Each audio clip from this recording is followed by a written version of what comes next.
Hi అండి. నేను మీ మనీని.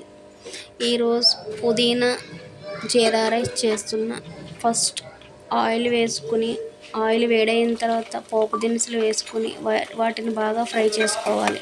ఇందులో కొంచెం సన్నగా తరిగిన పచ్చిమిర్చి వేసుకోవాలి. కొంచెం పచ్చిమిర్చి ఎక్కువగా వేసుకుంటే టేస్ట్ బాగుంటుంది. ఇట్లా ఫ్రై అయిన తర్వాత కొంచెం పిల్లలు ఇష్టపడే జీడిపప్పు కూడా వేసుకుని ఫ్రై చేసుకోవాలి. ఈ జీడిపప్పు ఫ్రై అయిన తర్వాత కొంచెం జీలకర్ర వేసుకొని ఫ్రై చేసుకోవాలి. ఇది బాగా ఫ్రై అయిన తర్వాత మనం ముందుగా మిక్సీ పట్టి ఉంచిన పుదీనా పేస్ట్ని వేయాలి. ఈ పేస్ట్ వేసిన తర్వాత బాగా ఫ్రై అవనివ్వాలి. ఈ పుదీనా ఫ్లేవర్ చాలా బాగుంటుందండి. పిల్లలు బాగా ఇష్టపడతారు. ఇది ఫ్లేవర్ చాలా చాలా బాగుంటుంది.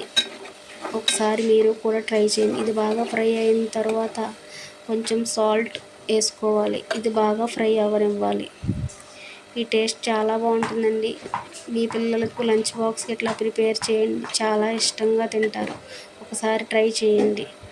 ఇట్లా బాగా ఫ్రై అయిన తర్వాత కొంచెం సాల్ట్ వేసుకొని బాగా ఫ్రై చేసుకోవాలి. ఆయిల్ పైకి వచ్చేంత వరకు ఫ్రై చేయాలి.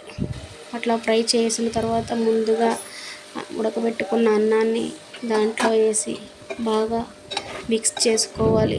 ఈ మిక్స్ చేసేటప్పుడు ఫ్లేవర్ చాలా బాగుంటుందండి. ఆ స్మెల్ అయితే ఇంకా చాలా బాగుంటుంది.